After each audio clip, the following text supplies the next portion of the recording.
I don't know how you as a coach can survive with those dynamics without those dynamics being known to the fan base, because the fan base is still wired for 2008 ideology. Make it happen, coach. Get them boys playing. That boy got a Lamborghini.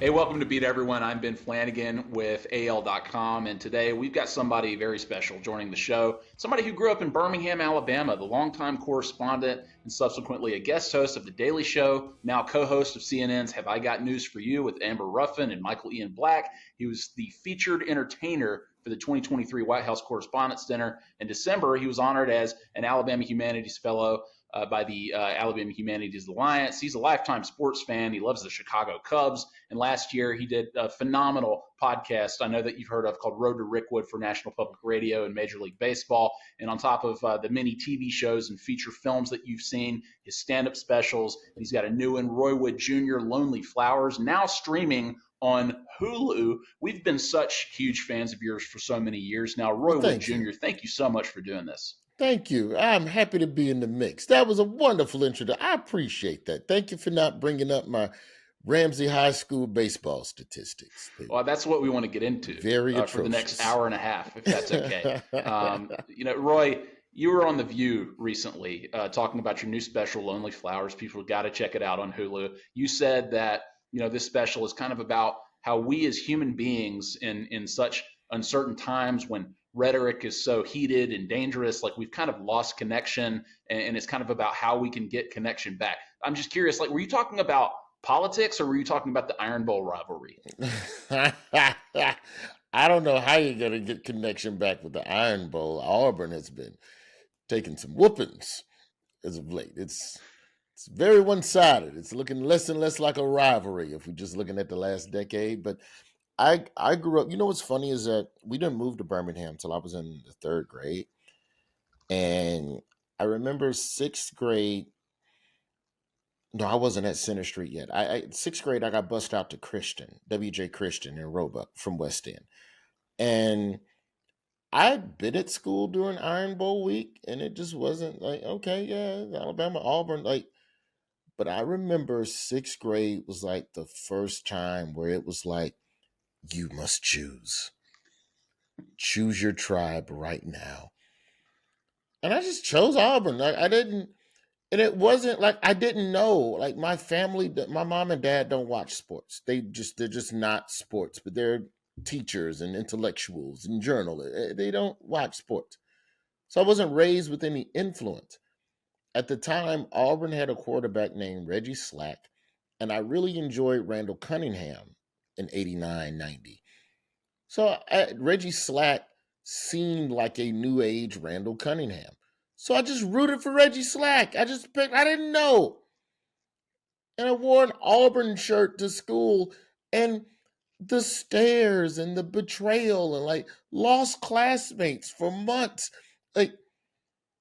Insanity. After that, I was a UAB Blazer fan because no one knows what to do with a Blazer fan. You can't hate them. I guess you love them. You kind of want to give them a hug. You don't know what to do. And I'm that's perfect. That's my tribe. I think you've said that rooting for UAB is kind of like voting independent. And it's like you're stealing votes from Alabama or Auburn. That's your quote, by the way. I stand by that. Well, as an independent voter, maybe your vote can be bought by one side or the other. We'll see. But I know that you mentioned Charles Barkley was coming up and Frank Thomas was coming up too. And those are obviously larger than life superhero athletes. So it's easy to see why an impressionable youth would, lean into the side of Auburn at the time. But, you said that you were on the Paul Finebaum show recently, right? We saw that interview and you talked about selling sodas in the stands at Legion Field, right? You were there for those SEC championship battles between Gene Stallings and Steve Spurrier's Alabama and Florida teams. And, I thought it was funny. You said Alabama fans were better tippers when they're losing. How exactly does that work? There's to hell with it. Nothing else matter. Here, man, take another $10, young man. It was that type of, because when they're winning, they're so dialed in on the game that they're not really. I don't know. It's hard to explain, but I just never found them to be as jovial. But like on some, I really need this soda to mix with the whiskey I snuck into Legion Field. Thank you for providing me sustenance, young man. Here's an extra $2. All right, because like sodas were $2.50, and you could, if you were lucky, they give you a five, and they just let you keep the change or something like that. But if they were losing, they would, hey, I want my two. If they're winning, I want my 250 back. I need my exact change back. But it all evens out because Alabama fans, they get so drunk they leave their wallets in the stadium, and me and all the other vendors, all you would do when the game ended is just walk the bleachers. And I'm so embarrassed to say it, but I can say it now as I'm an adult. You were looking for the airplane bottles of liquor to sell back to adults, and you were also looking for wallets. This is before cell phones, so no one was stealing cell phones. And what's wild is that even with the wallet, you were just looking for cash. You would just leave the wallet and turn the wallet into the stadium officials. But that $40 is mine. I got to teach you a lesson. You're going to get your license back, but it's going to cost you $40. I feel like that's a fair deal. Incredible. I saw many games in Legion Field. What an amazing place. Still there. I want to ask you about Finebaum, Roy, because I mean you were on his show, but as a Birmingham radio legend yourself, and as a lifetime sports fan, did you listen to Paul? Like, what do you remember about him as sort of a voice in the Birmingham and SEC market? Yeah, Paul Finebaum, to me, journalistically, is the red blood cells of Southern football. I had an opportunity. So there was a stretch when Cox Radio. So when I worked at 95.7 Jams, there was a stretch where Paul Finebaum signed with Cox Radio, and we had just built a new facility out on 280. They had a whole new radio station, and they had a whole little thing that they had one studio set up that was set up like, for what we know today, was the idea of having a studio with enough space to put cameras into it. And I had my morning show, and this is like 2010. And I go, yeah, man, I want cameras in my studio. And they go, oh, yeah, we have a studio with cameras. And I'm like, what? I can't wait to do radio again. And then I sign on to join 95.7, to come back to 95.7 in 2010. That's the host of the show that I used to co host. And they go, oh, yeah, by the way, you can't use that studio anymore. We just signed Paul Finebaum for a bunch of years, and he's probably going to use that studio. If not him, Rick and Bubba. They got better ratings than you. Good luck up the hall in the closet. And and like normally, like in radio, you would be mad about that, or you would be upset about some shit like that, where it's like, what do you mean? You broke the promise. I'm like, Paul Finebaum's going to be here every day, and Paul Finebaum's going to be, I get to talk to Paul Finebaum. Paul, like, just thrilled, bro. I remember, there were days when, every now and then I would see him. The problem was we were both on at the same time. So we just never really crossed paths. At that time, I think Paul was still doing some stuff in the mornings, and then he would start coming in the afternoons. But by that time, I was touring real heavy doing stand up. I cannot be at this radio station in the afternoon. So we've always been like ships in the night. I did, however, get to see a lot of Elon Gold and Stan White. Um, they had a sports talk morning show for a while, and like that was gold. Just sitting and talking, football. And it's wild because, it's such a perfect pairing, those two. And I remember Auburn, Florida in the swamp. You can double check the stats. It might have been 98. Stan White to Frank Sanders post fade in the corner to win or go ahead. And it was one of the most beautiful balls I've ever seen thrown. And, it's like, to see somebody like Stan White in the hall and just be able to chop it up with him about that type of stuff, it's cool.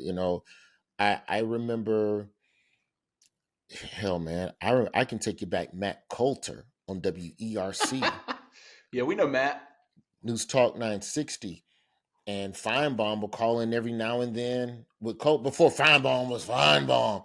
And so I remember calling into that show. I was in high school, man. I loved just talking to people. And so, Finebaum has just always been a person that has created a pulpit of escapism for Southerners to be able to talk about the one thing that matters to them and kind of forget about it, which is really what sports represents to me as a whole.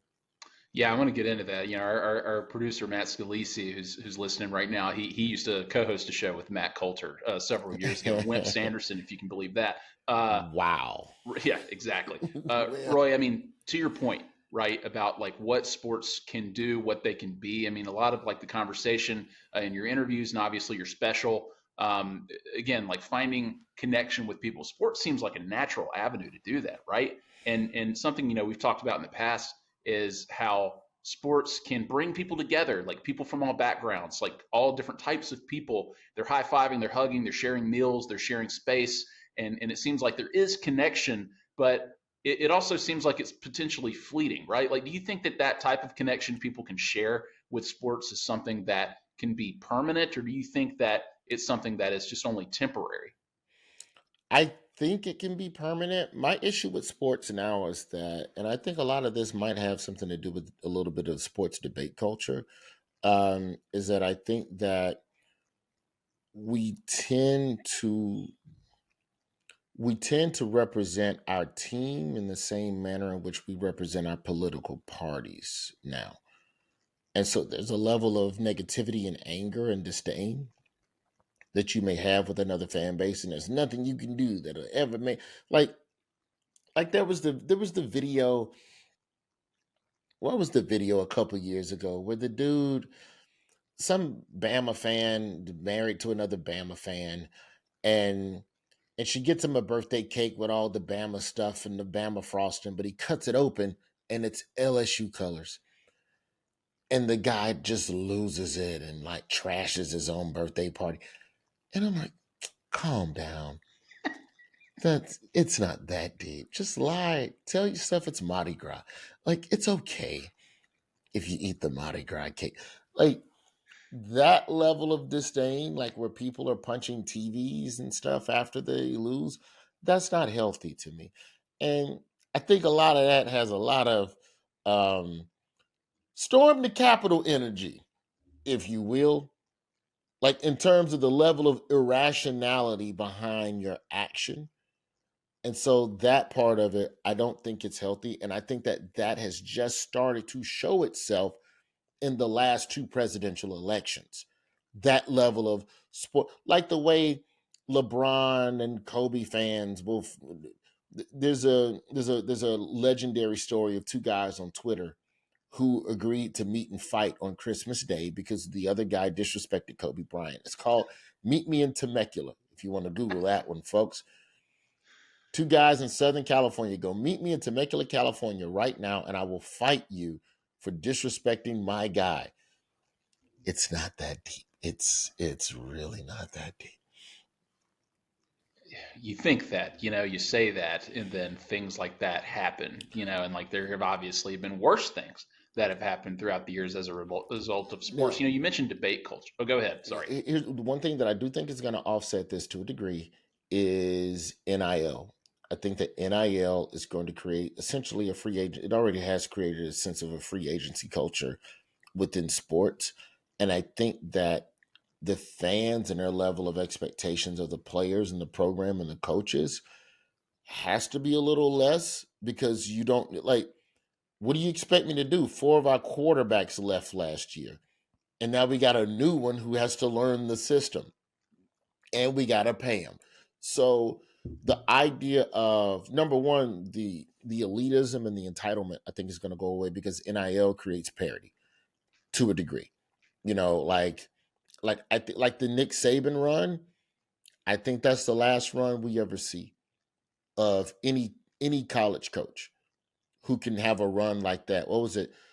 2010, 11, 13, 15, 6. Like there was like a 6 of 10 or some shit. I know I'm I'm getting the gaps wrong, but there was a 10-year period where I know for sure Alabama won 5 and probably was close on 2 or 3 more.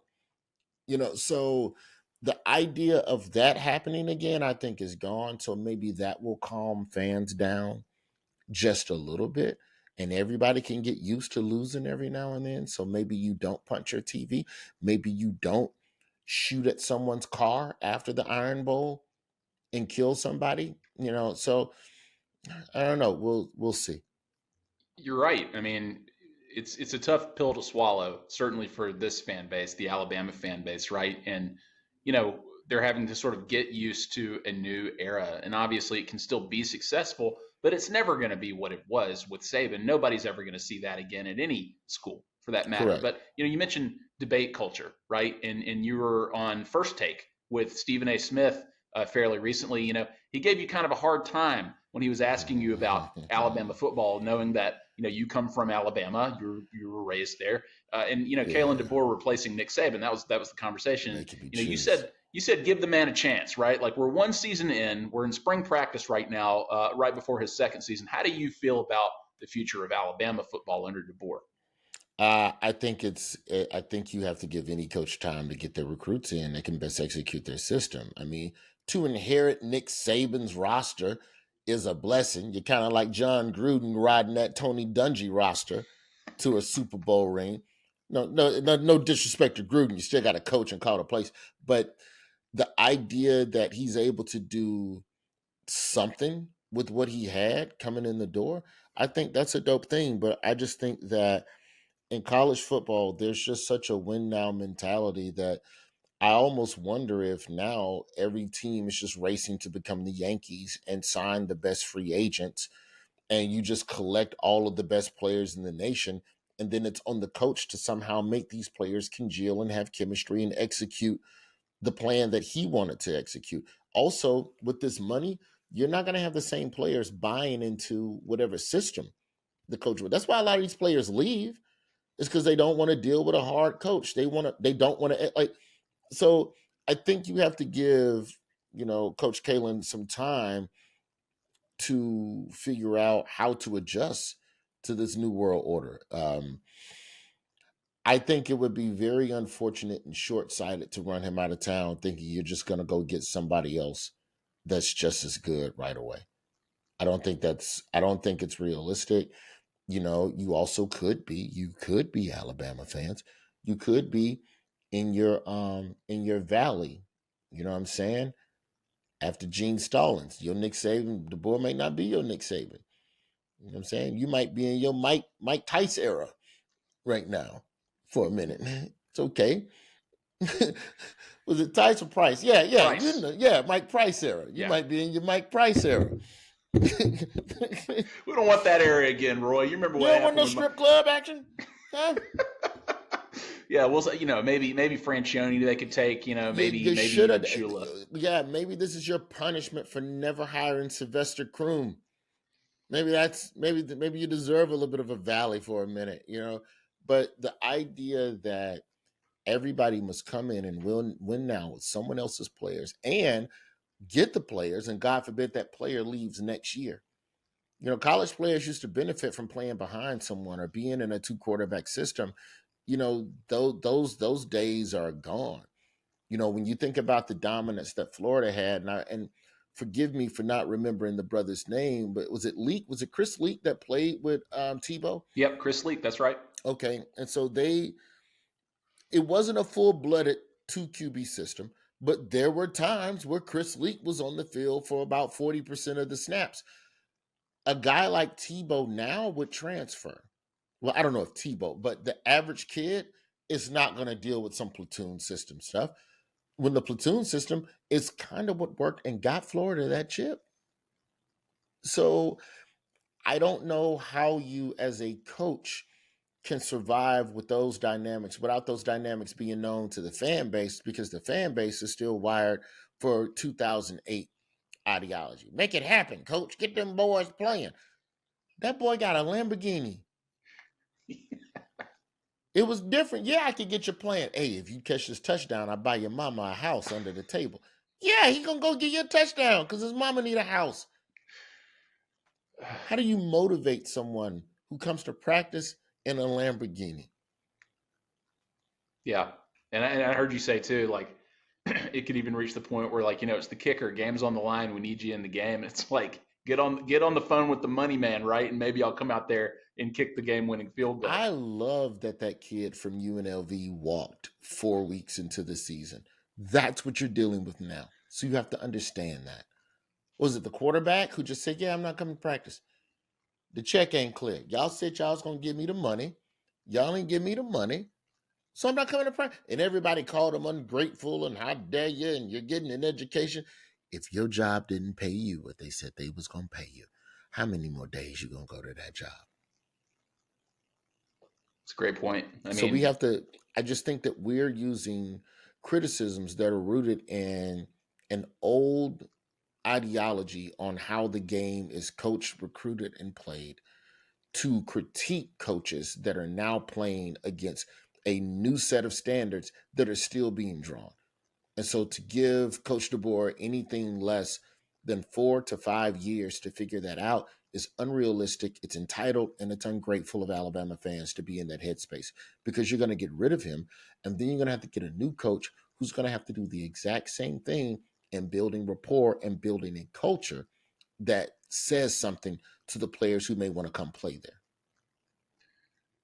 Roy, this seems like a natural transition here. Maybe not. I don't know. But when you were on First Take, you also talked about delusional fan bases in sports, right?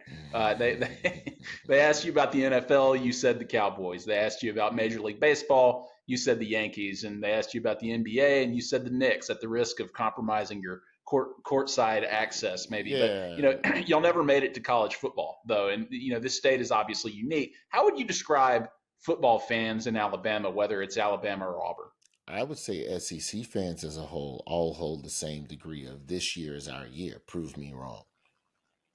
And honestly, when you look at a lot of these programs on paper, it's hard to make an argument against some of their assessments. It's just that now, these conferences are so wide open, man, and transfer portal has made it so wide open. It's hard to say that there's just some overly super dominant, like when you think about uh Alabama had a run where it was Sean Alexander, then Ingram, if I'm not mistaken. Sean Alexander, about the late '90s, and then Yeah, later in the late 2000s, Ingram came yeah. right after that. Alexander was like early 2000s. Mark Ingram was later That's 2000s. right. Then there was a Derrick Henry stretch, but I can't remember who was there with Henry or under Henry. You Kenyon had Drake was there. you Uh, had Ruggs at wideout. yep. And at the same time with Ruggs, you had like another guy. Like there were weapons at Alabama on offense, and there was depth. The idea of a team having depth, I think, is gone because of the portal. You don't get a Ronnie Brown and a Cadillac Williams two punch no more. One of them would transfer. So, where do you get the idea that you can, without a doubt, this year dominate the same as you did? I mean, God bless a kid like Milrow who had to come in after learning one system, come in, learn this system, and go, all right, y'all don't really like me here. All right, well, I'm going to leave and go somewhere else. Well, you got to go learn another system where I'm not saying that you have to rally behind, okay, well, he didn't make plays in the BCS, in the championship playoff system. Okay, fine. But you're telling me next year he wouldn't be better off and have more experience and then be there under the same coach, running the same system? Um, I think that the idea that it's not the idea that your time is now that irks me about SEC fans. It's the when it's not your time, you want to completely renovate the whole house and think that this completely new configuration is as good, not realizing that no matter what you reconstruct, it's got to congeal. It's got to settle for a second. And having people on the depth chart, having depth is part of what allows you to go 2010, 2011, 2013, 2015, because you have players that are there and it's always next man up. But if the next man up is always from out of town, it's going to take them a minute, you know, to get themselves together. Like in a way, college football, was it the Dream Team doc? There was a basketball. I'm pretty sure it was the Dream Team doc where they were talking about how, or maybe it was Redeem Team. I don't know. One of them, but they were talking about how the difficult thing in playing foreign basketball teams is that those teams play together and that they have chemistry and everyone knows their role. Whereas the Dream Team is just a bunch of really good players all coming together and having to figure it out. And that is what the portal has created.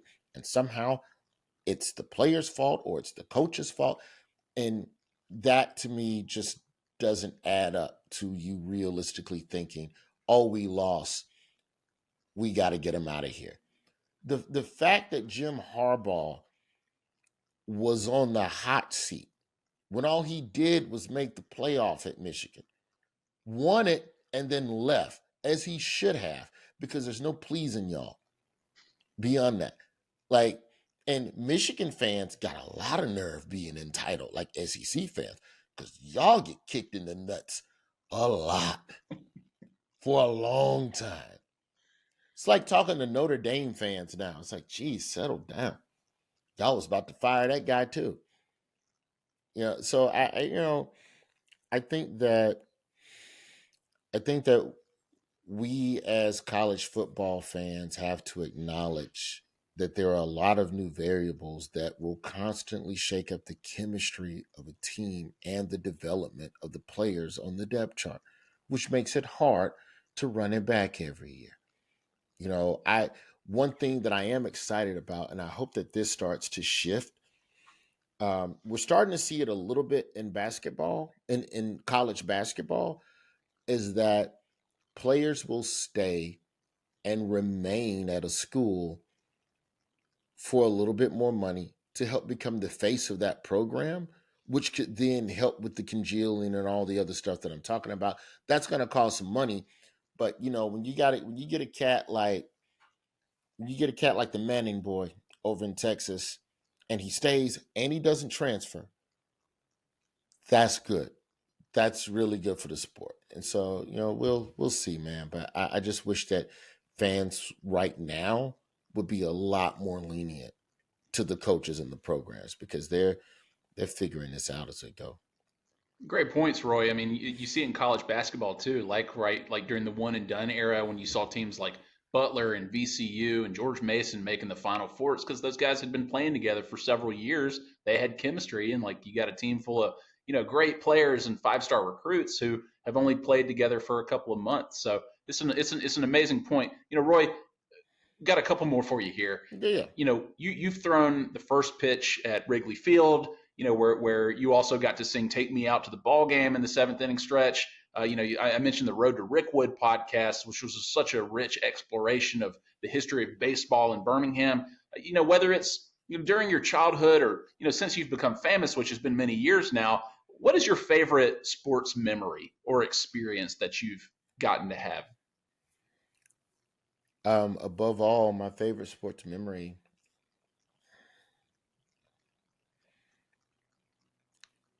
My mom never came to. I played organized sports from first grade through high school. My mom, because she was constantly in night school, getting another degree to try to elevate her career, to get more money, to make my life better, she just missed all of it. Never came to just no basketball, no soccer. Never came to a single high school game. Just couldn't. Just literally just night school and stuff. Um, but man, I remember in the fifth grade, they had a parents' day at Little League at Central Park. And I wasn't a good player. Like I didn't hit well. I struck out a lot, whatever. But man, I hit a triple, bro. I cranked one, left center field gap, and took off. And I remember as I'm rounding second, my mom and all the parents, they're sitting third baseline behind third base. And as I'm rounding second and I'm digging, and you're looking up to pick up your third base coach, and around second, I pick up my third base coach, and he's like, and I look behind him, and I see my mom is fisting. She's high fiving other parents, and just they're like like celebrating with my mom that her son did something good. That still, I'm 46. I still haven't forgotten that. And I don't know. I think at the end of the day, as a child, you want your parents to be proud of you. It's something that you did. Um, I don't know, but I remember that. Remember that. And then I got thrown out at home plate on a wild pitch. My slow ass. You could have stopped. You could have stopped the story. I got Next time. arrogant, bro. I got arrogant and because here's the thing. Part of why I got the triple is because the center fielder took a terrible path to the ball. And, he ran up to cut it off, and it took, it's a little league grass, so it hit a divot and shot over his head. So because I got a stand-up triple, I'm like, oh, I'm Deion Sanders out this. Bet. What's that, a wild pitch on a short backstop? I can make it. Wrong. Thrown out immediately. We've all been there, Roy. Yeah, I remember that. The thing about baseball now, though, I've always been a fan of the sport. I can watch it at any level. Like I used to, when I was on the road, when I first started in my early 20s, I would stop and watch baseball. Like in any town I was performing in, I go on a grocery, like just I'm out in the evening before the comedy show, and you just drive by a field and see baseball happening. I'd pull over, I'd pull out my laptop, and I'd sit and I'd just watch the game. Had to stop after a while though, because when you're a black guy in a random white town at a baseball game with a laptop, everyone thinks you're a scout. Okay. And I'm like parents will come over. Oh yeah, you should see my boy. My boy's out there. He's 2'4", out there. And say, sir, I'm just a man watching high school boys play baseball, which sounds even creepier. So I had to start pretending to be a scout so that I wouldn't weird out the parents, because because keep in mind, I'm getting older and older. Like once I hit like 30, I had to stop doing it altogether because it looked weird to just be grown man watching, and you don't have a kid out there. It just looks weird. But yeah, I would pretend to be a scout so that I could comfortably watch high school baseball games when I was on the road without freaking people out. That's good intel, for anybody who just likes baseball and is just getting a little, Yeah, so if you're a creep and you want to watch Right. young boys, let me tell you the way to do it. Yeah. Get your speed gun, get your laptop. Appreciate I'll the stop right advice. there. Listen, I'm here to heal people, bring people together. Roy, last thing for you. You've worked with some amazing people, some amazing directors. I mean, like Alabama's own Oscar winner Daniel Scheinert.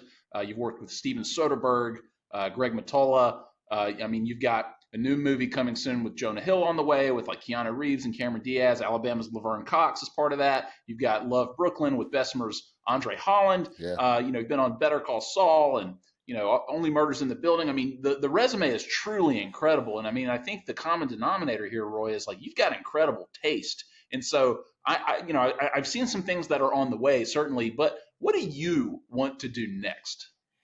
My goal right now, I have a book that I sold to Crown Publishing called The Man of Many Fathers, and it's just a collection of short stories about things that lessons I learned from men other than my father. My father passed when I was 16, so a lot of my values I got from the world, from the village. So I would love to take some of those stories and put them on stage in some sort of interesting one man show type situation. I think that would be um, it would be dope to be able to try to tell stories of manhood and make it funny. So, that's the next thing that I'm really focusing on. Of course, CNN has me on Saturday nights, cracking jokes on Have I Got News for You? But outside of that, I'm really excited to be focusing on that one thing.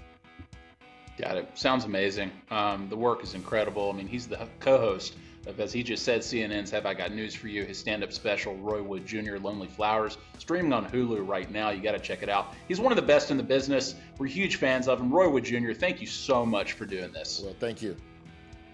Hey, our thanks to Roy Wood Jr. That was awesome. Thanks so much for him to joining us. And thanks to our producers, Matt Scalisi and John Hammontree. You can find Beat Everyone on YouTube or wherever else you get your podcasts. I'm Ben Flanagan with AL.com. We will see you next time.